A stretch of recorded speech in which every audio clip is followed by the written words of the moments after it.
Assalamualaikum warahmatullahi wabarakatuh. Shalom, Om Swastiastu, Namo Buddhaya, dan salam kebajikan.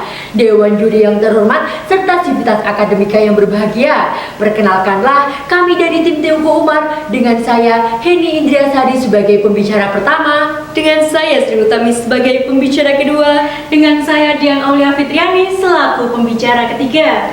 Dengan ini kami berada pada tataran pro yang mendukung mosi perdebatan kali ini, yakni perpindahan ibu kota negara.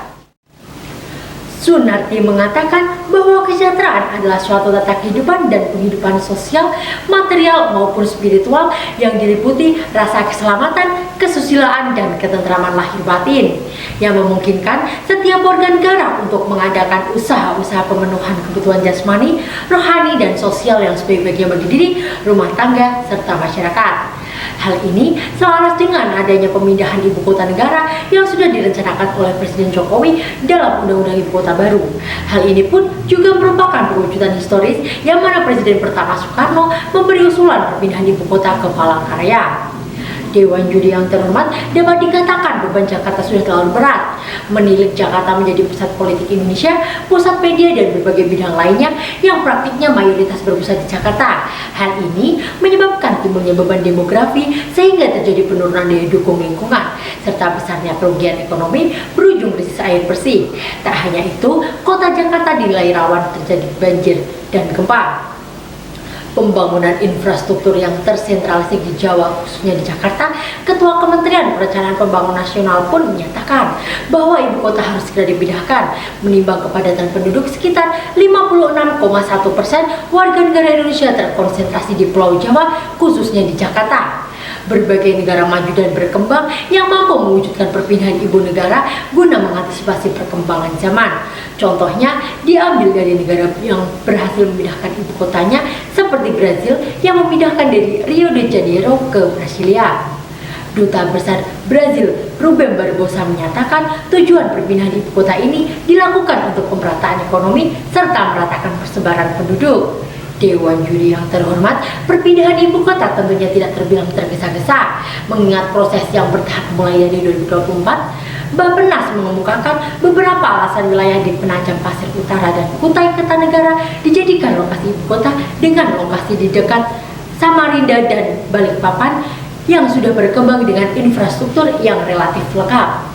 Dewan juri yang terhormat, berdasarkan basis rentetan persoalan tersebut, kami menyajikan dua pokok bangunan argumentasi. Yang pertama, pemindahan ibu kota negara menjadi transformasi progresif untuk mewujudkan Indonesia baru yang adil dan maju. Yang kedua, sejatinya Jakarta semakin kurang optimal, efektif, dan efisien dalam mengemban tugas dan fungsi ibu kota negara. Oleh karena itu, Dewan juri yang terhormat, hingga detik dan saat ini kami tetap bangga pada pilihan kami untuk mendukung mosi perdebatan kali ini. Sekian dan terima kasih. Lex prospisit non respisit. Hukum melihat ke depan bukan ke belakang. Dewan juri yang terhormat, izinkanlah saya menyampaikan bangunan pokok argumentasi saya, yakni pemindahan ibu kota negara sebagai transformasi progresif untuk Indonesia baru yang adil dan maju.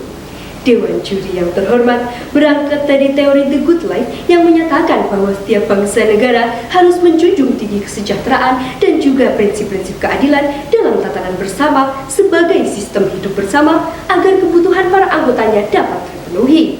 Selaras dengan hal itu, perpindahan ibu kota ini dapat menjadi pemerataan wilayah agar perekonomian bangsa dapat dirasakan oleh seluruh masyarakat, serta agar keadilan yang menjadi dasar Pancasila juga mereka rasakan. Dalam pembukaan Undang-Undang Dasar tahun 1945 juga ditegaskan mengenai keadilan yang diselaraskan dalam nilai-nilai sila kelima bahwa setiap daerah juga memiliki hak dan keadilan yang sama. Sementara itu, kontribusi ekonomi Pulau Jawa terhadap pertumbuhan ekonomi Indonesia atau produk domestik bruto sangat mendominasi. Berdasarkan data Badan Pusat Statistik tahun 2020, kontribusi ekonomi terhadap PDB di Pulau Jawa sebesar 59%, dengan pertumbuhan ekonomi sebesar 5,52%. Hal ini terpaut cukup signifikan dengan wilayah Kalimantan sendiri yang kontribusi perekonomiannya hanya sebesar 8,05% dengan pertumbuhan ekonomi sebesar 4,99%. Dengan adanya perpindahan ini, pemerataan ekonomi dapat terrealisasikan dan juga pembangunan wilayah-wilayah tertinggal dapat dilaksanakan. Kemudian, pemindahan ibu kota negara ini dijamin perlindungan hukumnya dengan adanya Undang-Undang Ibu Kota Negara yang resmi disahkan pada tanggal 18 Januari 2022 dan mulai berlaku pada 15 Februari 2022. Sementara itu, rencana pemindahan kota ini sebenarnya telah mencuat dari era Presiden Soekarno. Akan tetapi, baru mulai terrealisasikan pada tahun ini, tepatnya di akhir 2022 nanti, yang mana dijadwalkan selesai pada tahun 2045 nanti. Itu berarti hal ini telah memiliki rancangan yang matang dari segala aspek.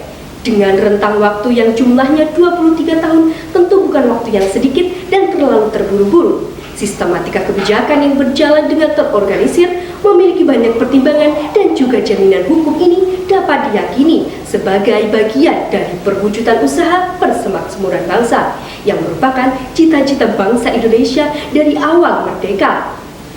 Lamanya waktu perencanaan ini tentu akan menjadikan kebijakan ini berjalan dengan baik dan terstruktur. Tahun penyelesaiannya pun bertepatan dengan 1 abad Indonesia merdeka, tepatnya di tahun 2045 nanti. Dewan Juri yang terhormat, penyelenggaraan pemerintahan Ibu Kota Negara yang baru akan dikelola oleh Otorita Ibu Kota Nusantara yang terdapat pada pasal 4 ayat 2 Undang-Undang Ibu Kota Nusantara. Undang-undang tersebut menjelaskan mengenai pengalihan kedudukan, fungsi, dan juga peran daerah khusus Ibu Kota Jakarta ke Ibu Kota Nusantara bakal ditetapkan dengan keputusan Presiden. Itu berarti Nusantara akan resmi menjadi Ibu Kota Negara peralihan dari Pulau Jawa ke Pulau Kalimantan. Kemudian pemerintah pun menjamin adanya perlindungan dan juga pengelolaan lingkungan hidup. Aturan mengenai perlindungan dan pengelolaan lingkungan hidup ini terdapat pada pasal 18 Undang-Undang Nomor 3 Tahun 2022 dengan ayat 1 yang menjelaskan bahwa perlindungan dan pengelolaan lingkungan hidup di Ibu Kota Nusantara dilakukan berdasarkan Rencana Induk Ibu Kota Nusantara dan Rencana Tata Ruang KSN Ibu Kota Nusantara.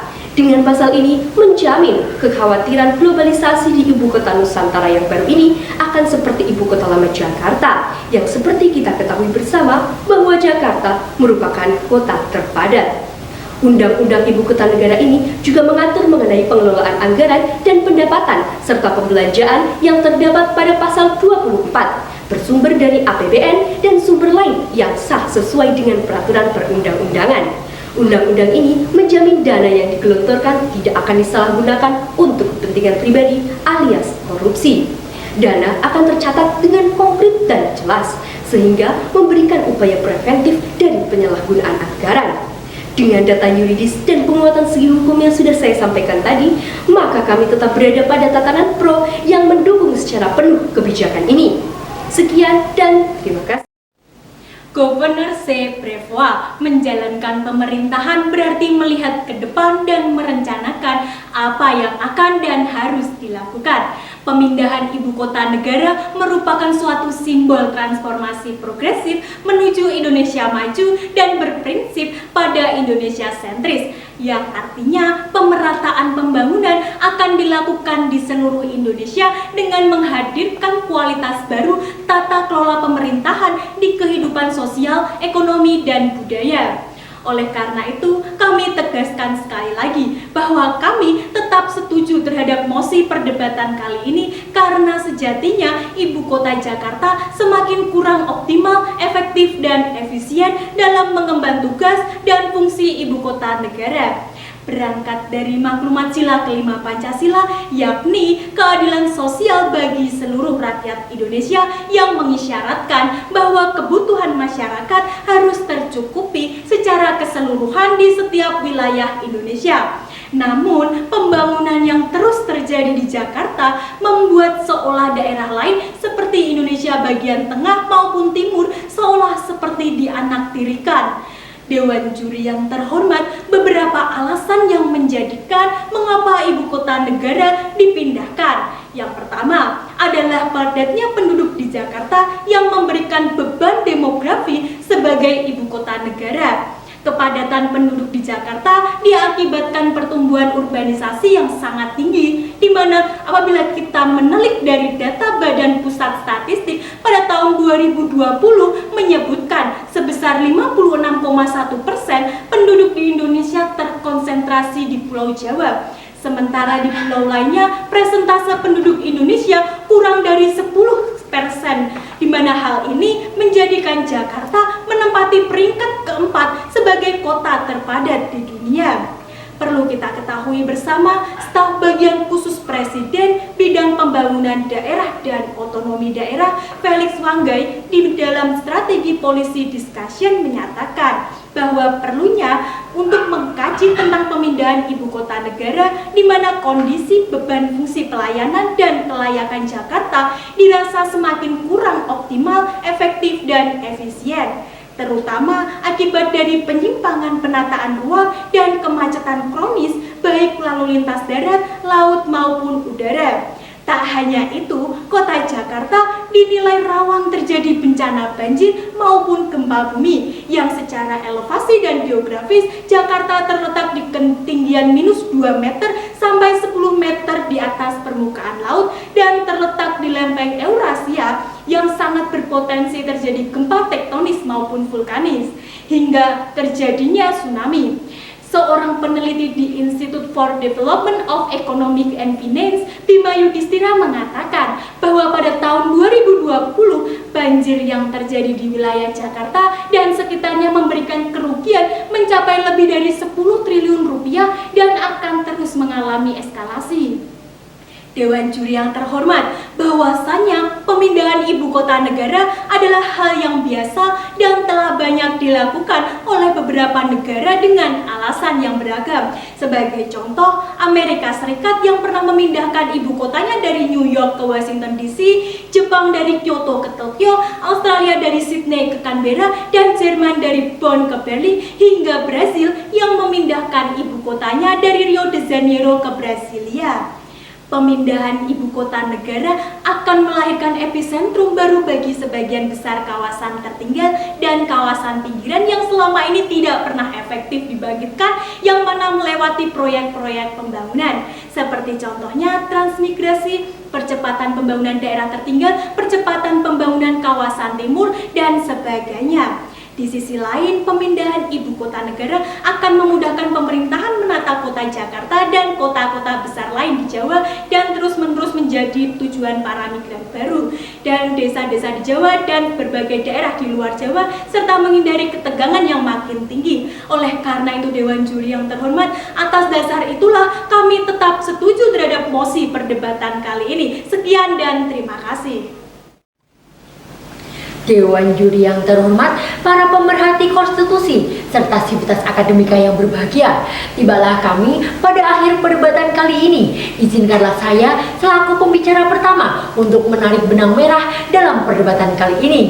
Pemindahan ibu kota negara dilatar belakangi di mana beban fungsi pelayanan dan kelayakan di Jakarta dirasa semakin kurang optimal, efektif, dan efisien sebagai ibu kota negara akibat dari penyimpangan penata ruang dan kemacetan kronis di Jakarta, baik di lalu lintas darat, udara, maupun laut. Pemindahan ibu kota yang digencarkan oleh Presiden Jokowi mulai tahun 2024 dan ditargetkan selesai pada tahun 2045 mendatang bukan merupakan suatu hal yang tergesa-gesa, yang mana telah terancang secara sistematis, eksplisit, dan komprehensif dalam Undang-Undang Nomor 3 Tahun 2022 tentang Ibu Kota Negara. Dewan Juri yang terhormat, pemindahan ibu kota negara ini pun merupakan penerapan dari teori The Good Life yang dicetuskan oleh Aristoteles yang merujuk kepada self-sufficient, di mana seharusnya negara lebih menjunjung tinggi kesejahteraan dan prinsip-prinsip keadilan dalam tata hidup bersama sebagai sistem hidup bersama agar kebutuhan rakyat terpenuhi. Perpindahan ibu kota ini dijadikan sebagai implementasi dan pemerataan wilayah yang akan melahirkan epicentrum baru bagi sebagian kawasan yang tertinggal. Tak hanya itu, akan menghindari ketegangan yang makin tinggi akibat menurunnya daya dukung lingkungan dan besarnya kerugian ekonomi karena dihadapkan dengan semakin bertambahnya penduduk di Jawa. Oleh karena itu, Dewan Juri yang terhormat, hingga detik dan saat ini kami tetap bangga pada pilihan kami untuk mendukung mosi perdebatan kali ini. Dengan menghadirkan solusi yang solutif, yakni mensosialisasikan kepada masyarakat mengenai pemindahan ibu kota negara agar tidak timbul multitafsir mengenai prosedural undang-undang ibu kota negara baru. Samudra luas di bawah langit biru, segarkan raga hati yang kelabu, Nusantara wajah ibu kota baru, wujudkan Indonesia negara maju. Sekian dan terima kasih. Wassalamualaikum warahmatullahi wabarakatuh. Shalom, Om Santi Santi Santi Om, Namo Buddhaya dan salam konstitusi.